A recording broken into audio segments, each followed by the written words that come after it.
Well, welcome everyone to the podcast. I am so excited to share my podcast interview with you today with, oh my gosh, I don't even know how to pronounce your full name. What do you go by?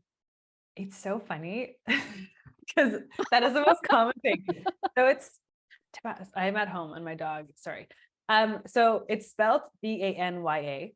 And for some reason I get Danya, Dana, but it's Danya. Danya? It's Danya, right? Yeah. Yeah. Okay. But everyone who goes to say it, they're like, there's a hesitation there. So it's funny because I'm like, it's just read it. It's like Dan. Yeah. Yeah. But for whatever reason, I get all the variations, which is beautiful. It's funny because I was thinking about your last name though. Oh, last name. That's also confusing to people. It's a double barrel. So it's Douglas-Hunt, but everyone's like, why do you put your middle name on Instagram or Facebook? I'm like, that's not my middle name. That's a last name. My middle name's Brooke. So my name confuses everyone all the time. Well, welcome to the podcast, Danya Douglas-Hunt. It's good to have you here. Thank you. Oh my God. You know, I always like to start off with telling our listeners who you are and who you serve, how you help them, all the good stuff. You want to start with that? Would love to, as my dog Huffs. So just like you said, I am Danya Douglas-Hunt, and I am a mindset expert for high achieving, high level entrepreneurs, the change makers, the visionaries of the world. And I really help those change makers, visionaries, entrepreneurs make more income and impact and expand their wealth consciousness through the inner work, through the cause behind their results. So the energy, the spirituality, the neuroscience, the state, everything that's behind the effect or the results in an entrepreneur is what I get to take care of. So yeah, that's in short. You tell me what else. It's pretty powerful stuff there. But now with that, you know, there's been because I know Danya now for I think a few years, and knowing her backstory, it's been a journey for you to get where you are today as well. This isn't, you weren't always working with entrepreneurs. Is that right? No, not at all. My background is in sport athletics. I used to do athletic therapy and strength and conditioning with Olympic athletes. And I would probably say the naked eye or to outside perspective, people would be like, how are you going from Olympic athletes to entrepreneurs? And where I like to say is I actually work with the Olympians of the entrepreneur space. I work with people who are at the 1%, the ones who are thinking bigger, you know, understand the stakes, the pressure, et cetera, who are really pushing their limits. And so how the transition came about was actually through James. James coached me through this stuff. There's also a book, I think actually I recommended it to you, didn't I? The Big Leap. Yes. Yeah. Did you read it? That book encapsulates my journey, but I read it after I went through. I've read the first few pages. It's on my list of, no, listen, I'll tell you after the podcast interview, I've got a couple of big projects going on at the moment. And I'll share off the podcast after this interview. Oh, excited. But yes, I have the book and I'm so excited to read it. I'm so excited to read it. Yeah. I wish I had read it prior to going through that leap, but I read it after. And so essentially it talks about upper limits and different zones of performing.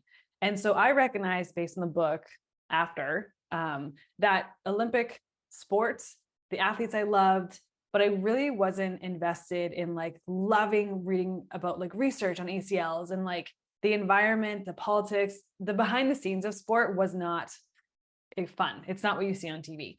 And so just through discovering coaching and witnessing it in James's container and then applying to be one of his coaches and then being like, holy cow, I love this stuff. Based on that book, I would describe Olympic sport as my zone of excellence. And zone of excellence is really briefly described as something you're really good at. It takes years to cultivate. You get paid really well. It's your specialty. However, it's kind of like golden handcuffs.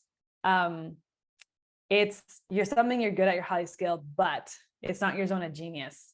And most people don't make the leap to their zone of genius because of the golden handcuffs, the paying, the skills, the time it took to invest into that whatever job it was, or career it was. But when he starts describing your zone of genius, where you can learn about it and talk about it all day long, it energizes you. You could do it for free. Like, he started describing characteristics of like, oh my God, to me, that's neuroscience. That's mindset. That's subconscious programming. I read about it. I learn about it. I do it for free. I talk about it all the time. And so I recognized that Olympic sport was amazing. And I've actually been doing mindset coaching this whole time. And I'll do a quick interlude here. So when an athlete gets injured, that's what I dealt with, right? Injuries, sports, performance, physical autonomy. When that happens, the rehab plan, the here, do this, follow this, whatever, I'll tweak it, I'll plan it, is actually the easy part. It's boring, but like all you gotta do is follow the plan I give you. The hiccup, the obstacle, what slows someone down is their mind, and managing the performance of the stress, the pressure, the overcoming fear of being able to trust my knee again to go back and tackle on the rugby pitch. And so I didn't know it was called mindset coaching. I didn't know this was a thing, but I've been doing it for like over a decade with athletes, with Olympic athletes, with clients, et cetera, in that space. And so I just now do it in a different game, but I'm still dealing with the person who has fears, blocks, limitations, the person that wants to perform at their absolute best. And until they learn how to master and recognize their subconscious mind, regulate their nervous system, reprogram stuff, they're always going to come up against these like unconscious blocks or conflicts. And so I've worked with entrepreneurs the last 3 or 4 years, but I've actually been doing this type of work for like the last over a decade. So yeah, like for example, too, an Olympic athlete at the top 1%, everyone's in pristine shape. Everyone's got their nutrition dialed in. Everyone is at the top. What can make or break an athlete at that level is purely your mind. Can you handle the stress, the pressure? What makes an athlete medal, not medal, is like purely about how well you can manage your mind.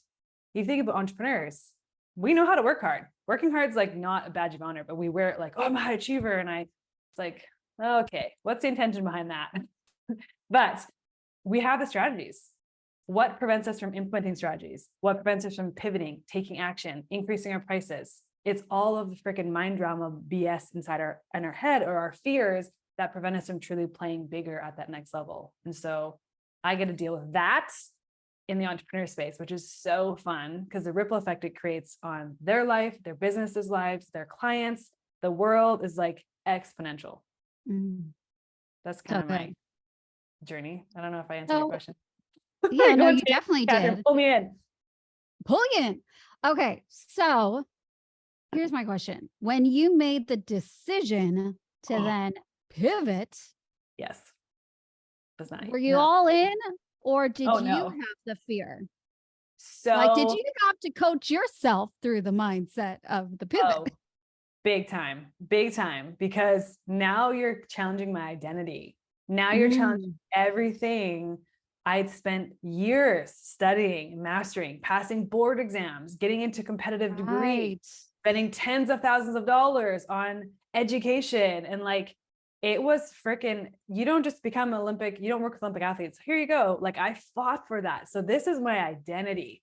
And it was the most beautiful journey of self-discovery, of really uncovering. And this is what I like to say, business doesn't give you limiting beliefs and fears. It reveals to you the work you need to do. So whenever you're growing, it's like personal development on steroids.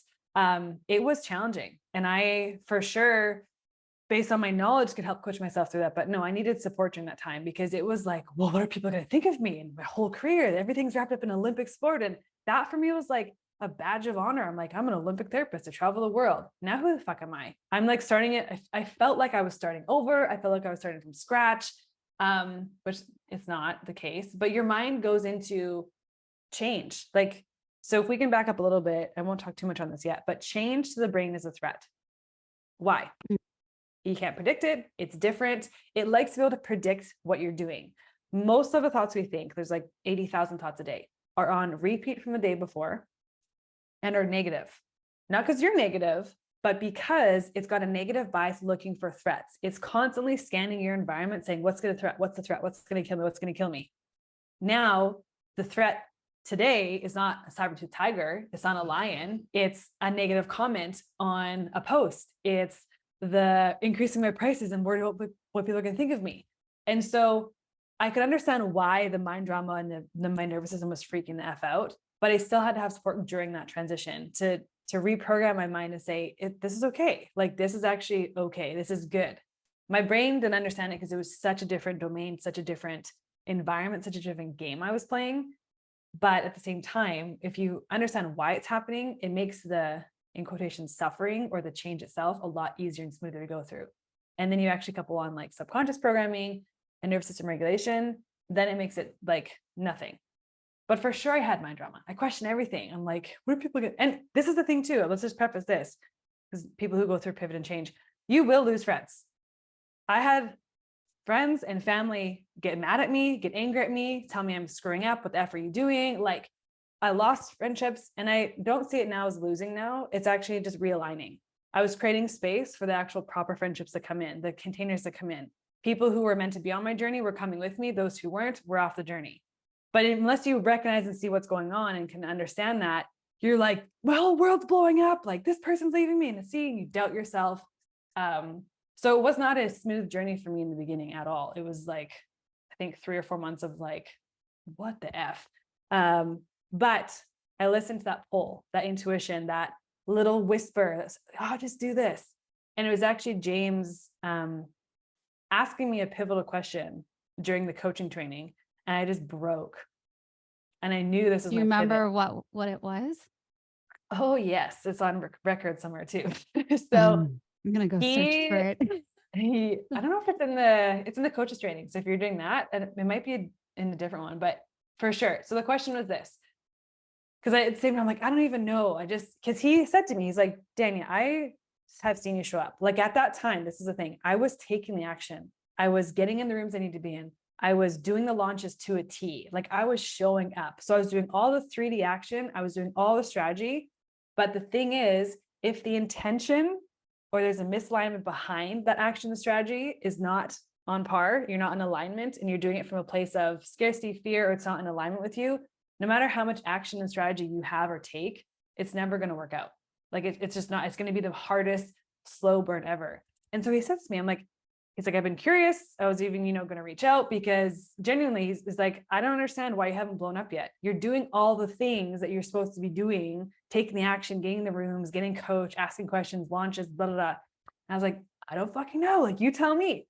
And so long story short, he's just coaching me. He's like, okay, if the fitness thing blew up, made millions and millions of dollars, super successful, like amazing, this option, what you're currently doing and trying to cultivate and create, blew up. And then this other thing where you couldn't even name, because I was like, I don't know what this is called, just something with coaching, like whatever this is. I literally was like, this thing over here. He's like, so if the fitness thing blew up and or this other coaching thing blew up and both were equally successful, which would you choose? And I couldn't even open my mouth because I just started crying. Because in that moment, I knew I was going to leave everything I did know, that ego, that Olympic badge, whatever, to pursue a whisper, a teeny whisper that said, go down this path. You don't know what it's called. You don't know what it's going to look like. It's going to feel like you're starting over. Who the fuck are you to do this? All of their stuff. And it was that whisper. And I started crying because I'm like, oh my gosh. And there's whatever you believe in. If you're not in your true Aini, or you're not in your true calling or whatever, or you're not in alignment, again, no matter how much work or hard 3D strategies you take, that could have been successful over time. But man, I can't even tell you, like thousands of hours filming professional videos, like hiring all the mentors, and just like, I was so confused and frustrated. Like, why is this taking off? I wasn't meant to do that path. The path I was meant to do is what I'm doing now. It was like, I've heard James call it like a leapfrog event. It was the event to take you to the next thing that you were meant to do. Yes. And here's the ironic thing. Once I made that decision, the years that followed, I went through a massive, whatever you want to call it, rebirth, dark night of the soul. I ended my engagement with someone I was with we were together for 8 years, called off the engagement. I moved to town, didn't know anyone. I spent a year of just like reprieve of like, I'm going to tune in, understand myself, not going to distract myself by working hard, by training. I'm just going to like get to know me and understand what's driving me, my beliefs, my fears, really learn about myself. And the following year after I literally moved Catherine to a small lake town. I didn't know anyone. No one's around. It's just like me and nature. I'm like, I'm going to sit on this deck and journal and uncover this. Like, I need to like get to know myself. not everyone can do that. I was grateful that I had the space and time to do that. Although at the beginning I was like, I want to be doing my business. What the heck? Where's everything? And it's like, no, actually, this is a blessing that I have this time to focus on me and really uncover certain things. So a lot of things in the external 3D came crumbling down, and like everything pivoted. My whole life at that point pivoted 180. Not because of this one question, but just like they're just starting to witness things fall away. I'm like, okay, I'm starting literally over. And then the following year, I traveled for 6 months, solo travel, which was a huge fear of mine of being alone. I overcame that and recognized where it was coming from. My business had done over 6 figures, doing what I love, hardly working. And I'm like, wow, this is what it can actually feel like to be in alignment, doing what you love, energized. But you have to create space for that new to come in. You can't just keep forcing old stuff to happen. So Yeah. I'm happy to talk about any part of that, but yeah, it was a couple of years of just like massive transformation and unfolding. Oh, sounds familiar. Does it? And I just want to preface this too, like, that was the hardest year of my life. I'm just going to like, it was the hardest year of my life, but the most beautiful. And I wouldn't change it for a thing. It was so necessary to shape who I am, the growth, understanding, the awareness, where it redirected me to go into this more aligned path. Like everything that happened. Now, if you were to tell me, hey, you're going to have this happen to you at 30 and everything's going to blow up in your face, family, friend, everything, bam. Would you do it? Like, fuck no, no, thank you. But that's the beauty of life. You can't understand that. You're not supposed to know that part. You're just supposed to follow, get yourself clear and free. Ask myself, what's the intention behind this? Do I even want to do this? And follow them, then your intuition, the whispers. And then you're, yeah. Anyways, so just for anyone out there who's going through a change, if you're going through a change, you're talking to 2 women who've gone through big changes. Yeah. But now, like on the other side, would I trade it for anything? No. Yeah. Like, but I didn't have the foresight until I went through it. And I got the support to support myself through it. I didn't just like give up and do this myself. I kept challenging my thinking. I kept challenging my beliefs, everything around my life. I just challenged, and I was reprogramming along the way. I was regulating along the way. So it made that journey a lot easier, but I'm not going to sit here and sugarcoat and say, oh, it's easy. No, it was the fucking hardest year of my life. But it also is hard. This is my question for you, because it is hard. And this is where I struggled. And I bet other people who don't have the experience that you have with mindset and all the coaching and tools that you had at that time, what experience is if someone were to say what James said to you, because he said something similar to me, and I went the decision of fear, thinking that that was the decision that was not fear, but the decision that I was meant to do. Right. Versus the other thing where I'm like, it's voice, so I don't really know what it is. I can't even really explain it to anyone. Like there were so many coaching calls I've been on where people ask me questions about like, well, what do you do? Or who do you want to serve? And how do you want to help them? And I'm like, I have no idea. I just know that there's something there, and that's what it is. And it's light and easy and fun. So when I was asked that decision, I went the other route, thinking that that was what I was called to do. But later on, I realized that was my fear and my safety telling me that that was what I was meant to do, but not what I was really in my heart called to do. Totally. So how do people recognize that? Well, a couple of things for sure is, and you cut me off because I can go on tangents a lot, but I'm trying to just keep keep it simple. When you understand why, like your prime directive of your brain is survival, and it's always looking for threats. Okay. This takes the question I get all the time, like, what's wrong with me? Like, duh. And I'm not a negative person, or I'm not these things. It's like, there's nothing wrong with you. Your subconscious mind that runs 95 to 99% of everything you do, its job is to protect you and have you survive and keep you safe. It doesn't know the difference between something that's real and not real. If you can have a thought and go into fear, your brain literally thinks there's a lion in front of you. And so when you're experiencing the stress and the fear, your subconscious that runs this body. Like right now I'm talking to you. How am I talking to you? Like, does anyone actually grasp that? My tongue is moving. I'm making Well, I sound. grasp it. You do. But like at the real heart of it though, it's like, what's making me move my fingers right now and blink? Yeah, And what's like, driving it? that's your subconscious. And so when you recognize the directive of it, it's not because it doesn't like you, you're not good enough, you're negative, none of that. It's like, it's literally operating everything automatically based on keeping you first and foremost surviving. It was designed for the jungle, archaic times, and we're still operating in a very sophisticated world now with that same wiring.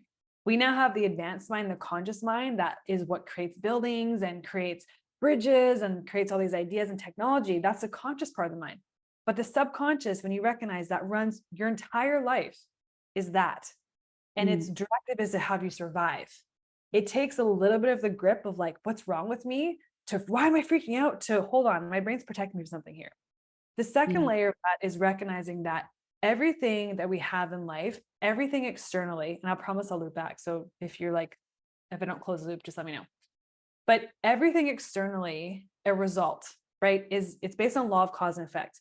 The effect of me having this Stanley water bottle is I had the idea, maybe I saw it, I had a thought, and now I want to go buy it. So now I have this based on a bunch of causes before, I now have this thing in my hand. It's the effect. When you recognize that you are at the effect of every aspect of your life, you are the cause of every result in your life. Your external reality right now is just a reflection of your internal world, your identity, your beliefs, your values, your characteristics, your ways of being. That is what literally is driving everything that's happening in your life. When you recognize that, well, how did this get programmed? What do you mean it's programmed? Okay, so we can ask simple questions like, well, what are your thoughts on change or money or relationships or love? Where did you get that from? And you recognize that everything that was modeled around you as a young child, let's say we grew up in household A, where there's got certain beliefs, certain ways of being, maybe they got healthy habits, they're religious, they don't watch TV, whatever. Then house B, not religious, doesn't watch TV, eats junk food. House C, you can recognize that whatever was around you as a young child, coaches, teachers, movies, music, parents, relationships, that is what's programmed your current set of beliefs and identity. So now that answers the question of like, well, if it goes against something that I subconsciously believe to be true, even though most of us aren't aware of that, right? So we didn't choose our beliefs about money, we learn them. Where we get to recognize the fear, the resistance, the nervous system freaking the fuck out is where there's an unconscious conflict between what you consciously want or you think might be a good idea and what's been programmed into you, your beliefs that you've learned. So the beautiful part of where you experience the fear and the resistance is now starting to tune in and shine a flashlight on that and say, what's going on here? What is my brain trying to protect me from? Because the only role of fear in the body, this is literally what happens, Catherine. When you experience fear, your legs get stronger. Why? To run. That's it. Your brain shuts down. So you literally tap out of all the things that are going to help you find solutions and move out of and change this current circumstance because your brain's like fight or flight, run. There's a threat. Even though it's maybe, again, increasing my prices or changing my career, whatever. Like it's a threat, it's change. The brain goes, whoa, threat, run. Anger to the body makes your jaw stronger. We've seen this. Have you ever witnessed someone who's angry? They're like, jet their tongue out, their eyes get hyper focused. Because again, to the subconscious, that archaic nervous system and mind, it's trying to either get you to run or bite really hard. Where the F does any entrepreneur want to run or bite someone off? We don't. So when you recognize kind of the system you're working with, that gives a little bit of understanding. Of course, we go a lot deeper, but it gives you a little bit of understanding that there's actually nothing wrong with you. That fear response is a threat because your brain thinks there's a line in front of you. Now we can start to uncover what that fear actually is. For a lot of entrepreneurs, fear of failure drives them. Fear of success is one. Along with money stuff, it's like, oh my gosh, what are people going to think of me if I don't have money or I do have money? Like, so it's where we get to pause and now get curious of what is potentially driving that fear or that physiological response of threat, stress, anxiety, worry. It's not you. It's your beautifully wicked smart system that's been programmed that you've learned. Okay. so we can start challenging and we reprogram it, but also it's doing its job. It's just, you're like, well, great. I don't want to be, when I get called on, get super sweaty and go red in the face. Or for you speaking with your clients, okay, well, I want to show up online, but every time I go to press the record button, I talk really fast, or like I just, and I fuck up and I get really stressed out. You don't want to consciously do those things, but everything is driving from the intention or beliefs or identity, et cetera, from our subconscious. So use those like signals of like, hey, there's something here. Let's explore it. Let's reprogram. Let's uncover that. And then to answer more of your question too, of how do you know? This goes back to a conversation of like ego, intuition, fear-based versus being more in a place of operating from possibility. What if possible? And so when you can get clear and free and kind of understand, okay, what is the fear? What am I actually, what's the worst case? What is my brain trying to protect me from? What's the worst case scenario? Okay, so let's go through this. I pivot my career. Okay, then what? Well, I'm really worried what people are going to think. Okay, so let's say they think you're an idiot. Okay, then what? Well, then they're not going to be my friend anymore. Okay, well, then what? Well, then I'm going to be alone. Okay, well, then what? And you just kind of keep going down the rabbit hole of where is my brain primarily trying to protect me from?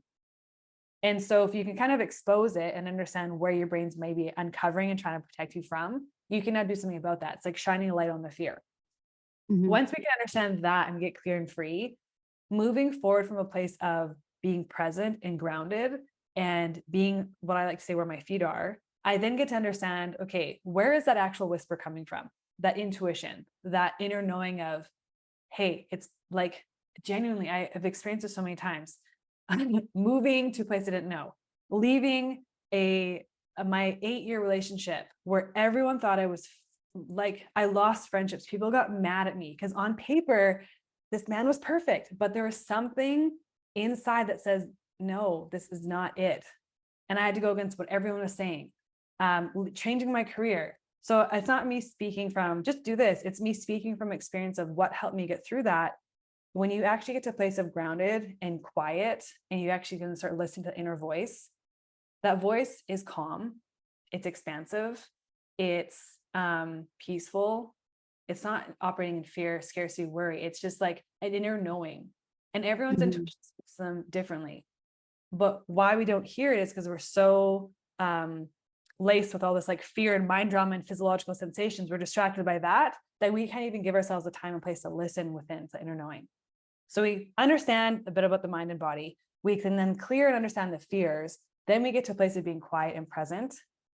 And then you always know what to do. It's just, are we giving ourselves a chance to listen to that and talk through the fear and shit that's going to come up inevitably?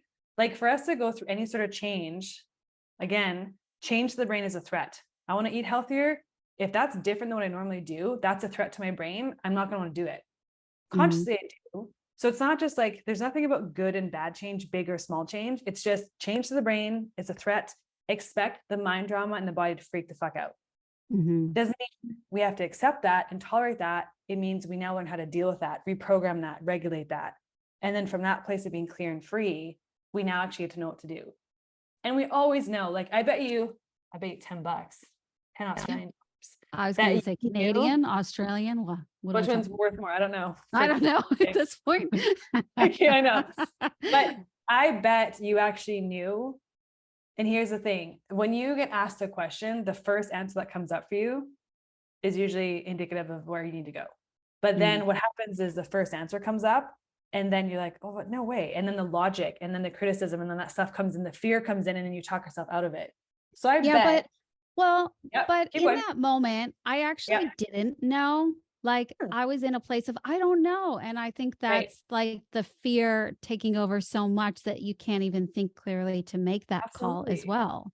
Because exactly. What if you don't know? That's okay. You don't know right now. All you know, and this might be for some people, all you know is something different. That might be it.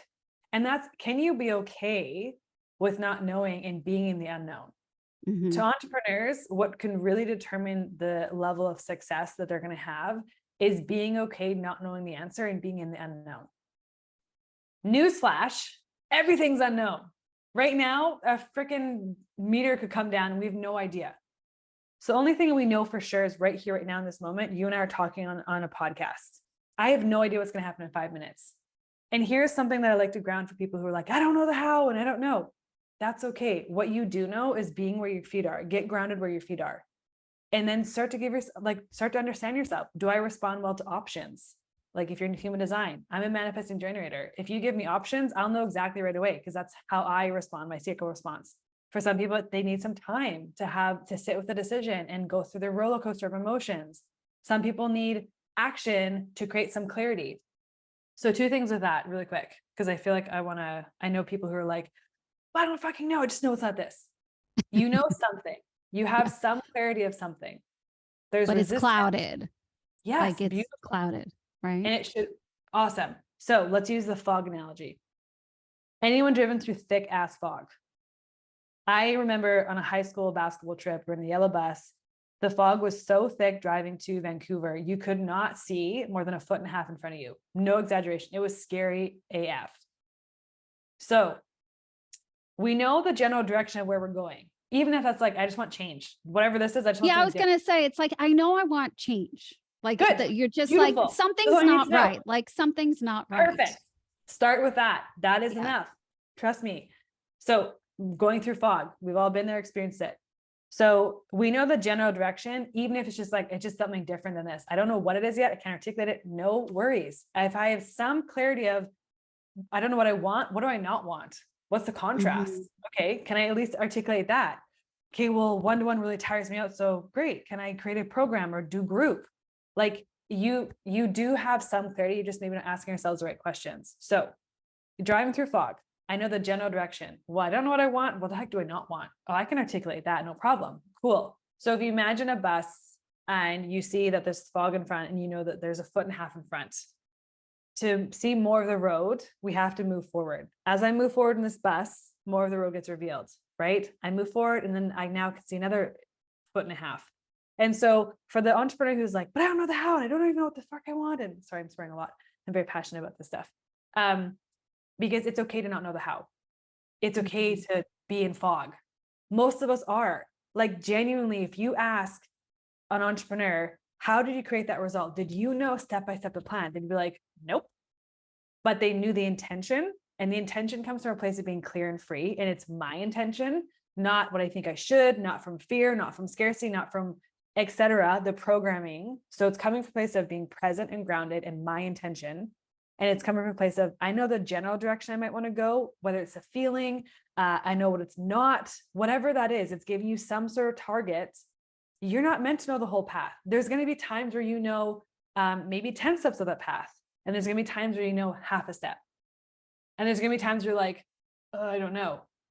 But there's always a place for you to move forward. When you don't know, get quiet and tune in. Listen, tune in. Clear the noise, clear the fear, get grounded. The answer is the clarity always comes to you. But it won't come to you if we're in a place of fear, anger, stress, worry, anxiety, pressure, etc. Because again, what happens to the body and the brain if you go into any sort of emotion that's disempowering, fear, anger, stress, pressure.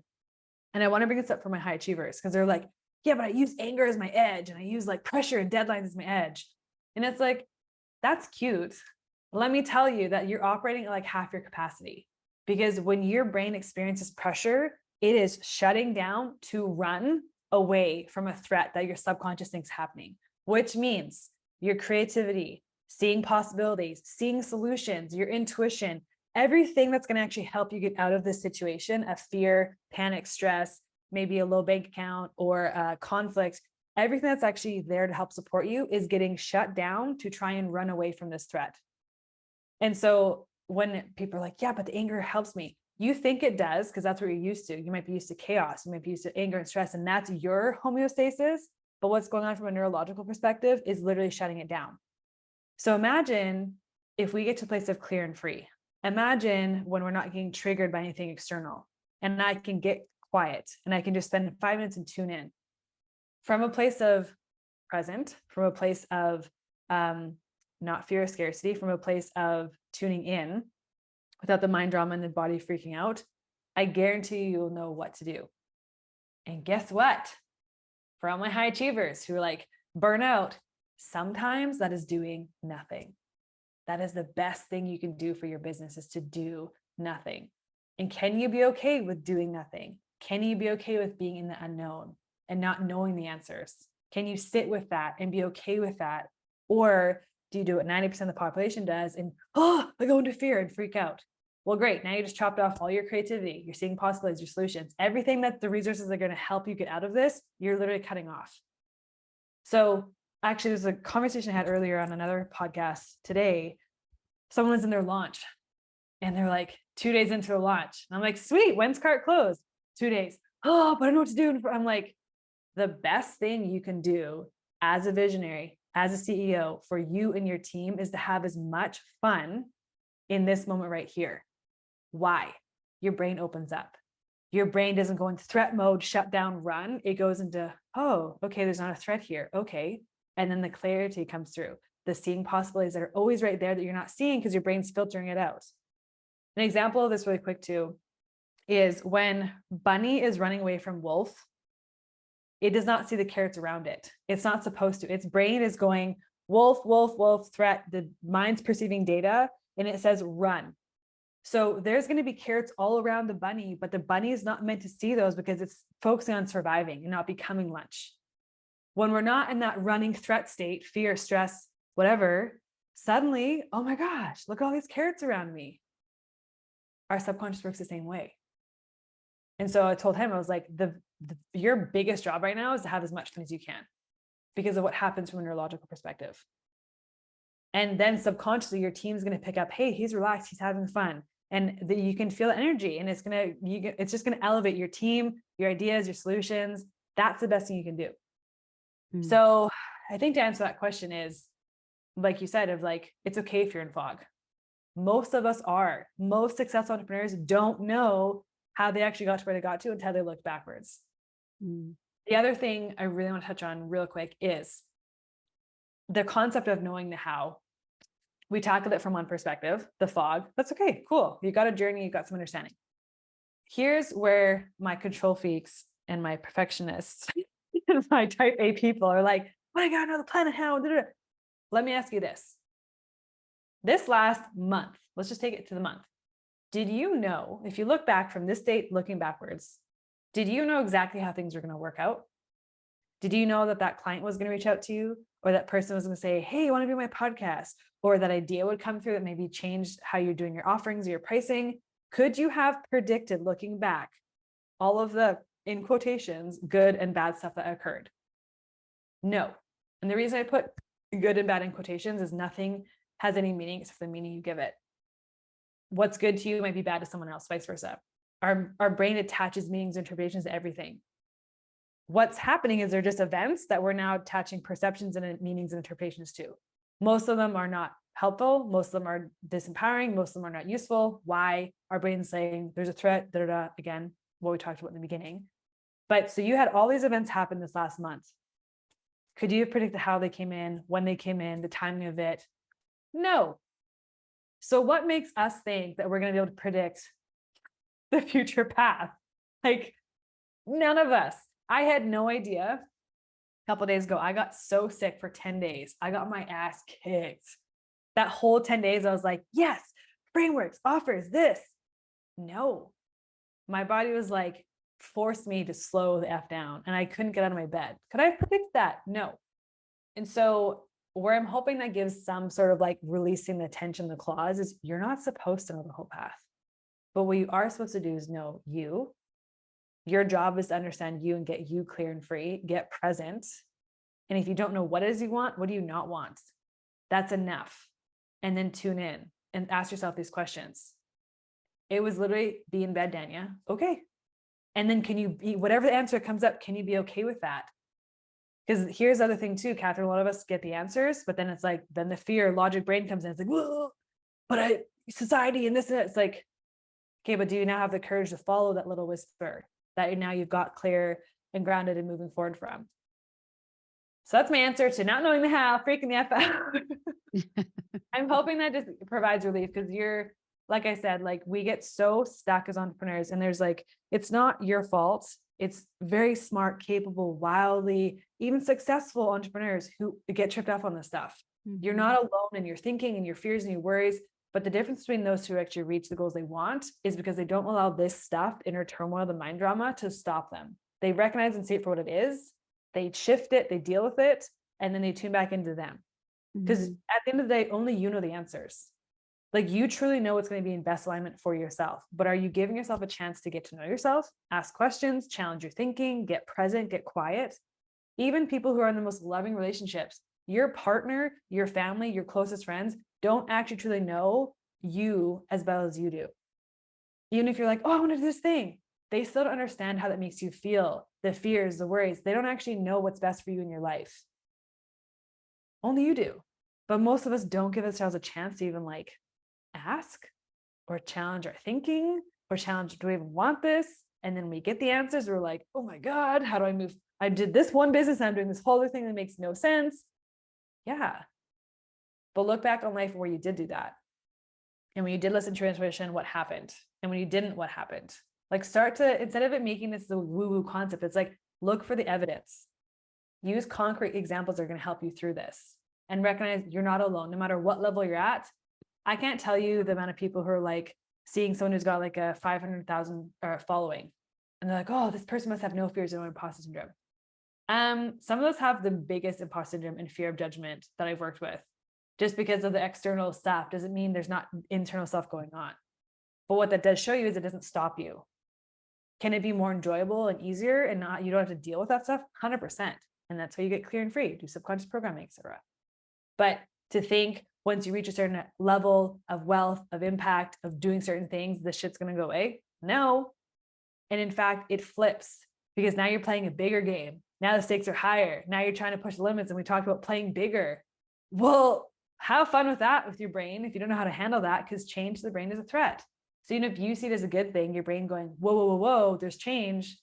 And now to play bigger, you have to master your mind, your nervous system. You have to understand that, because that is the cause of all the effect and results you have moving forward. And rant. So good. Wow. So good. What was confusing? What came up for you? Is anything you want me to expand on, or just like, does that help answer some stuff that you were maybe thinking or have gone through?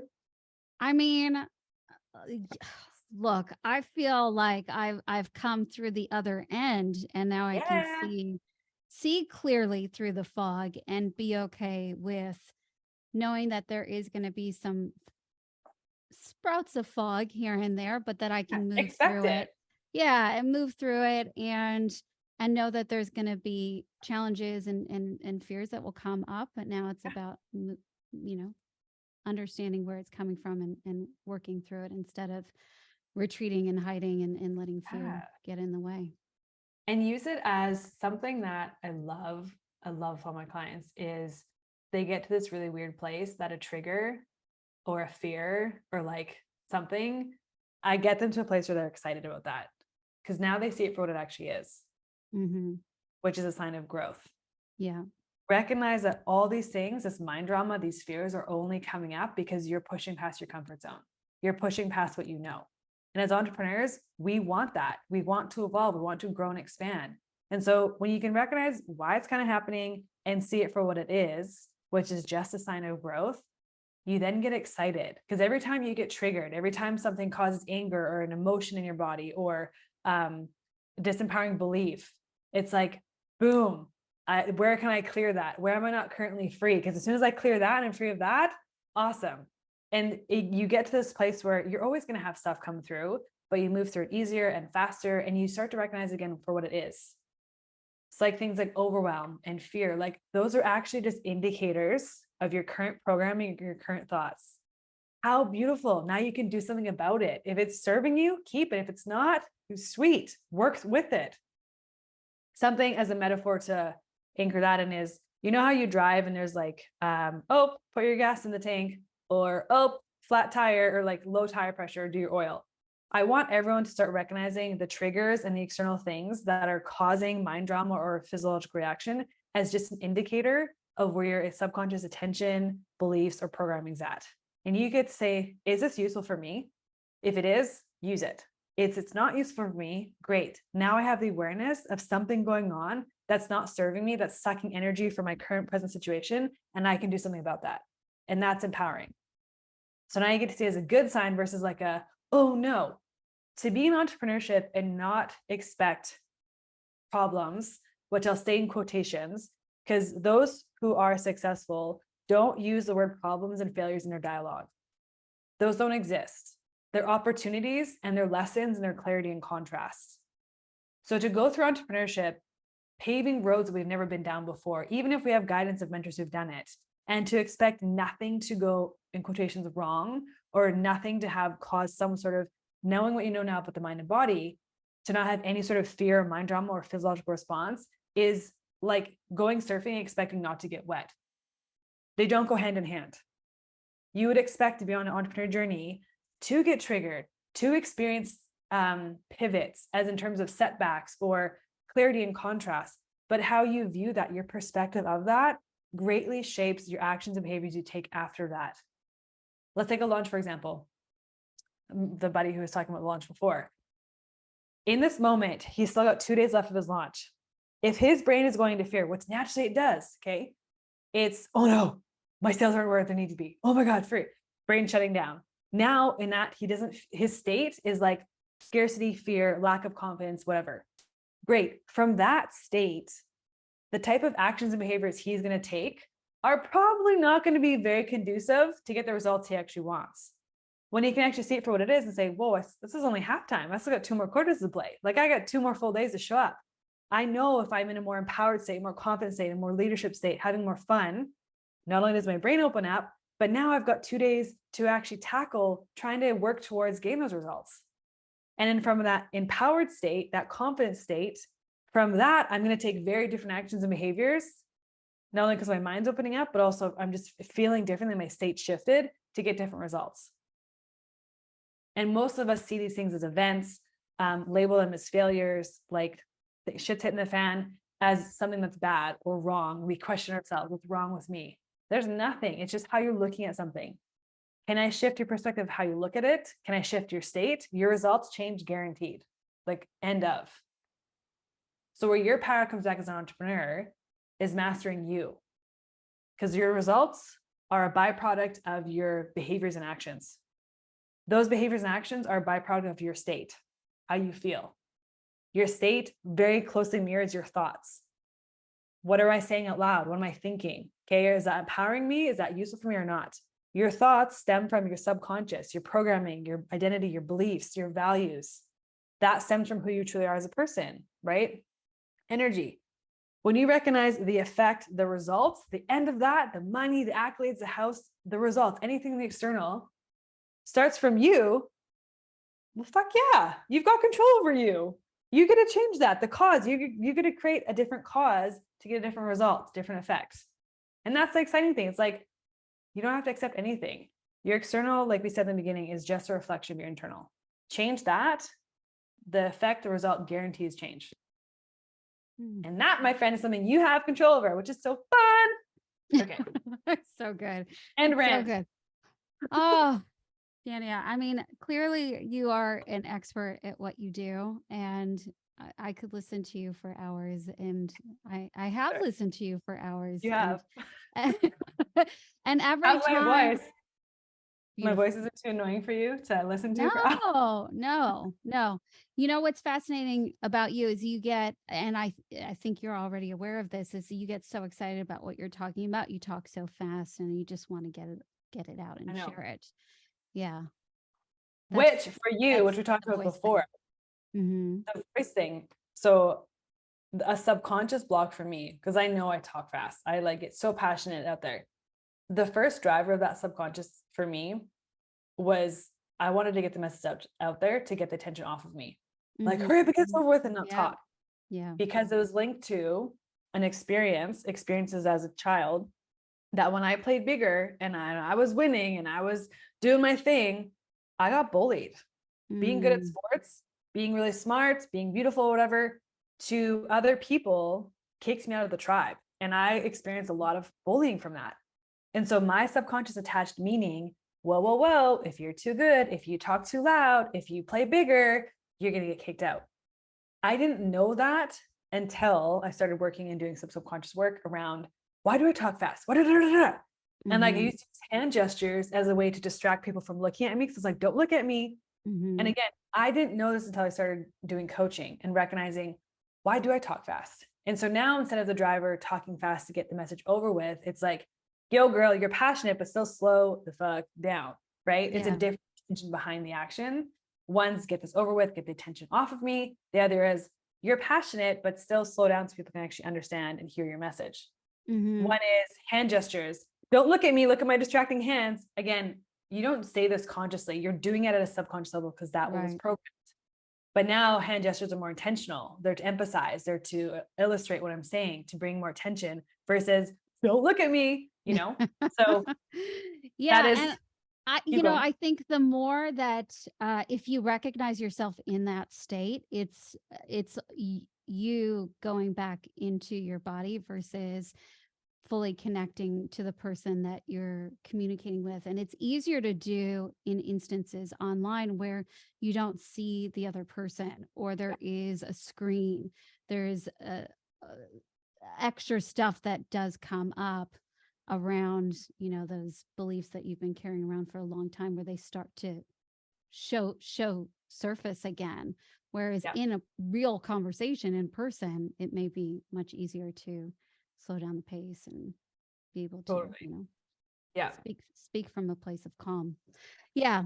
It's fascinating. Can I ask you a quick question? Yeah. So the entrepreneurs that you work with, what would you say are the most common beliefs or subconscious things that they might not know that they're masking? And of course, I want to interview on my podcast so I can really dive into this. Yeah. But I'm just curious from your experience of witnessing your expertise with voice and subconscious and why people do things.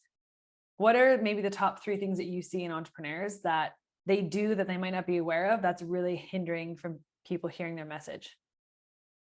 A lot of them don't. Okay, there's different types. There are those that don't know that there's something in their voice that is repelling people away. Then there are those that know that they don't like the sound of their voice, but they don't know why. Right. Okay. And then there are those that are afraid to be seen and heard. Yeah. Is a big one.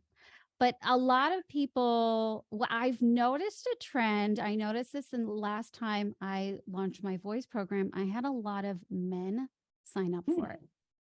Interesting.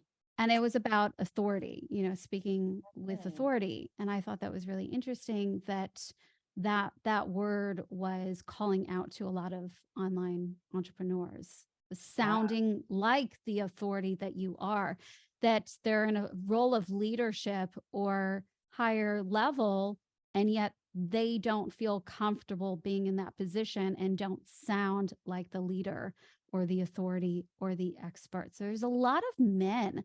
I think there's a disconnect in their voice. They don't feel confident and they don't even know or feel comfortable maybe reaching out, knowing that there is a solution for that. Yeah. Something that you share, like what came to mind as you shared that was women. So when you spoke more about authority, it attracted more men. And so I had a conversation last week. It was really fascinating because as women are stepping up and playing bigger and being seen, a common association or societal programming or something we've learned is if a woman speaks up and she's confident, she's assertive, she comes across as bossy and bitchy. Correct. And I had to say this to me and they're like, whoa, you're bossy. And I was like, no, I'm assertive and I'm confident. There's a difference. If a man talked and said exactly what I talked about, he'd be a boss and authoritative. Yeah. But as a woman, not only are we told so much that you're bitchy and you're bossy, no, I could say word for word the same thing as a guy in the same tone, and I'd be seen as like the expert. And so I recognized, I was actually proud of myself. I was like, I'm assertive and I am confident. There's a difference. Yeah. But as you shared that, I'm assuming women probably have had that experience of as you become more confident and assertive and authoritative, there's going to be a lot of feedback of like, whoa, you're bitchy, you're bossy. And it's not at all. It's also cultural as well, though, Danya. Yes, massive. Like you would know that because you're from Canada and you work a lot in the US. And I live in Australia, so I hear it here as well. Yeah. There's cultural shifts in communication. We all speak the same language, but we receive the sounds in a different way. Yeah.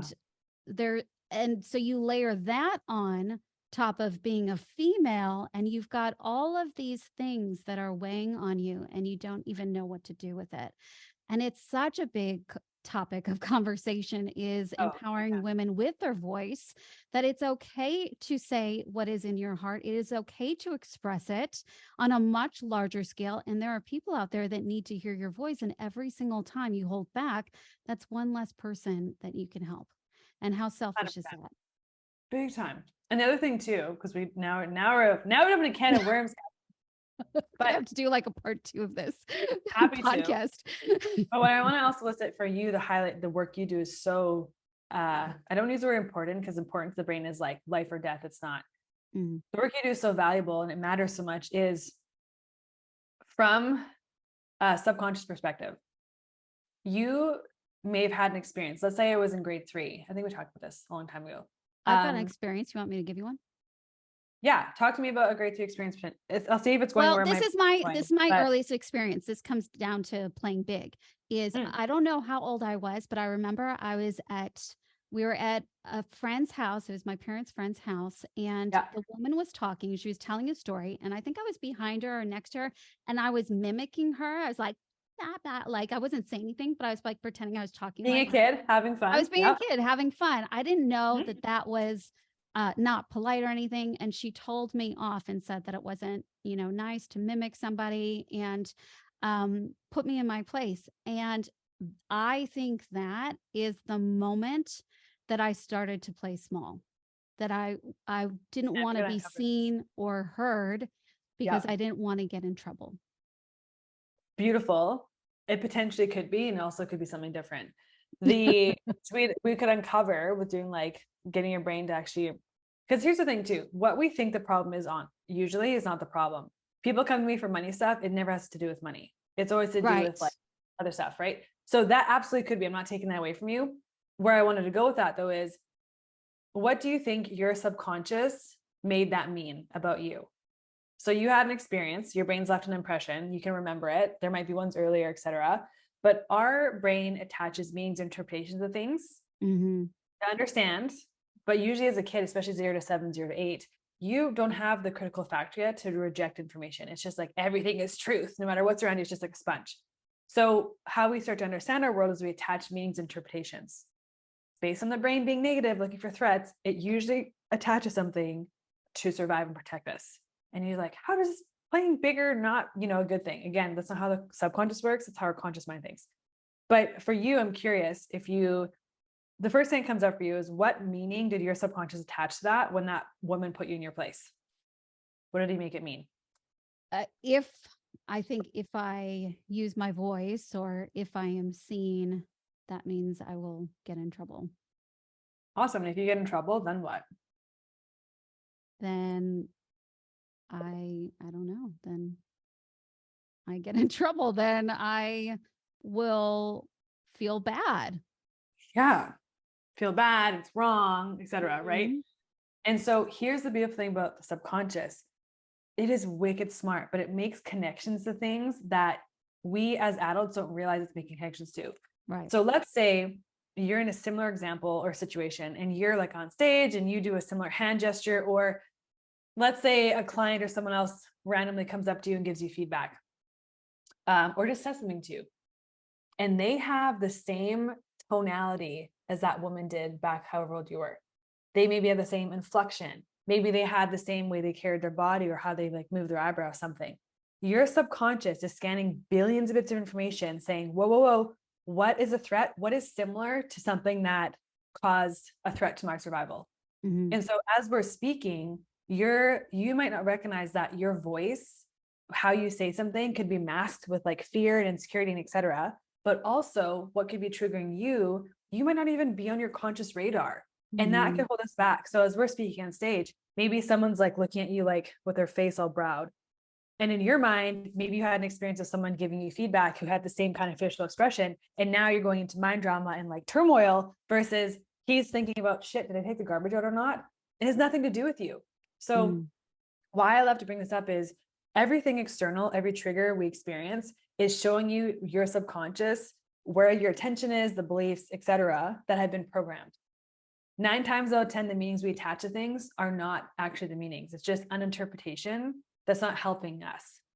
And so where that's freedom for where you come in, the work that you do so valuable is you get to help people unpack that and say, it's actually nothing to do with them, but is there a connection potentially between the way someone says something or the way you do this, that there's been a previous thing that your brain said, whoa, that's not safe. And until you make that safe to the brain and show that it's not a threat, it's always going to self-sabotage. You're always going to do the things that are not helping you move towards your highest self, playing bigger. Yeah, right? you notice that it comes out in your voice all the time. Totally. Over and over again. I'm eating on this podcast. I hope you can't hear me. Yeah. Like It's like a dinner time where I am. So I'm like, I'm making this marathon podcast. How long have we been going for? Long Man. time. Well, hold on. We had that break in the middle. So that pause. We had an intermission. We did. No, but it's so true. And it is very much needed. And that's what has always been the pull for me to not give up on the pivot is I knew that there was a reason that was calling me, and that it was selfish for me to play safe and do what my brain was telling me to do, because I had over 30 years of experience. And Totally. yeah, but And it's a leapfrog event. It right? is. That's what I want to share is like, you don't know where it's leading you. Yeah. You're not meant to know, Catherine. When we watch movies, we go for the experience. Even though we might know the general, it's a rom-com, it's a horror, whatever. But the movies that we really have a cool experience of are the ones that have the twists and the turns, not the ones that are like monotonous, predictable, blah, blah, blah. Mm-hmm. So what if we could imagine our life as a movie? It's an experience. All you have to do is follow the next step, the nudge where it's calling you. You have no idea if this is going to be the thing, or it's going to lead you to a conversation or another idea, whatever. All you're doing is following your inner guidance and letting the experience unfold. And can you be okay with that? Recognizing that if you literally, it's like, here, Catherine, you're born, here's your entire life path, everything that's going to happen, here you go. How fucking boring would that be? Mm. So can we shift our perspective on the unknown? And it's an experience. And I want to have as much fun and experience as much as life as I can. And right now, the clarity I have could be, I don't know. I just know what I don't want. Cool. What do I want? Or I just know what I'm going to do in this moment, right here, right now. Beautiful. From that place, tuning in, getting clear, we talked about, the next step will be revealed. And the next. And then looking back, like we just be like, how can I just follow my true aligned path? Is just by listening to myself. And can I be okay with not knowing the whole path, the movie? We don't like to have a book ruined for us or movie ruined for us. We go for the experience. Your life is the exact same thing. Mm-hmm. Enjoy the experience. Look at it as like an opportunity of like, oh my God, what if someone reaches out to me today and does a massive collaboration that's in a wholly different thing that wasn't even on my radar? Can you be open to that? No, we got to control, because there's a false sense of safety with control. The ironic thing is you control over nothing but yourself, but we don't focus on ourselves. We try and control the external. You can't control the weather. You can't control the external. In a launch, you can't control how many people sign up for your program. All you can control is you. So master and focus on you, and the rest will unfold. Just like we talked about, it's a beautiful journey. And like, how can I have fun with this journey? How can I enjoy this? Great, I don't know. That's okay. I know I'm going to know eventually, because I've gone through this before in the past. Use evidence. And just enjoy it. Like, life is meant to be fun and enjoying, and it's a buffet. Like, I never would have known. It's a buffet. It is. And like, some people find one thing and they love it for years. I and love some people hate it. It's like, I never would have known about where I'd be here today talking with you if you said in high school, Danny, where do you want to be when you grow up? This didn't even exist. YouTube didn't exist for James. So and look at his business. Like, it's so true. It's so true. So enjoy, have fun, enjoy the pivot, enjoy where you're at, enjoy right now. This is what you know, and you're going to get more clarity, more contrast, and you're going to know something different. And when you know, you'll do something different, or you'll continue this path. I'm always reminded about one of my favorite things I've ever read is it Robert Frost who says, 2 roads diverged as one, and I took the road less traveled by. Is that it? Yeah. I don't know if it's word for word, but yeah, totally. Yeah. And that reminds me of Look, the fog and not knowing the path, but making a choice and leading down that, way that may not be the safe way, but it leads you towards where you're headed. and be intentional at commanding. I will know what I need to know. I'm Mhm. getting clarity. Because if we say I don't know all the time, you're just telling your brain you don't know. Okay, so you're not going to know. Like, command your subconscious. I will know what I need to know. I'm getting the clarity every day. Things become more clear every day, moving towards my most aligned path. Like, just command that, set the intention for that, and it happens. Your subconscious literally sorts and shifts data to find evidence to prove you right. So what am I saying to myself every day? I don't Yeah. know, I'm stuck. Okay, let's show you more evidence of you being stuck. Stuck. Yeah. Well, and look, here's the other thing we'll end on, unless we just keep going on tangents. Oh my gosh. Let's end it because poor audience, and you got to eat. And you know what? I got to eat. What do you mean, poor? This is a fun conversation. What are you talking about? Your audience is like, See, save this. I'm a good podcast host. I like to have You are. fun, easy conversation. That's what the people want. Yeah. Let me end on this though. Mhm.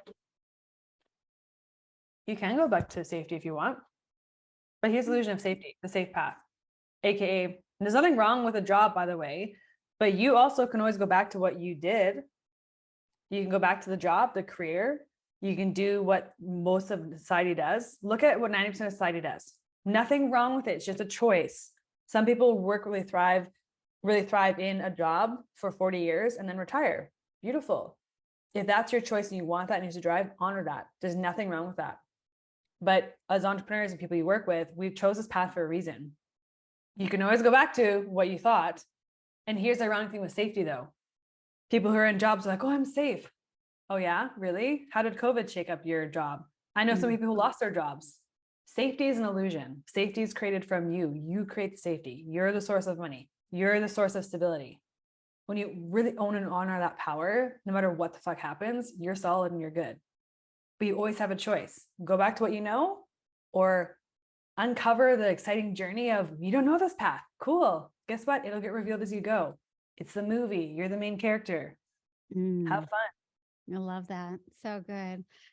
Oh, Danya, this was so much fun. Go back and listen to this podcast over and over again. It's filled with so much goodness.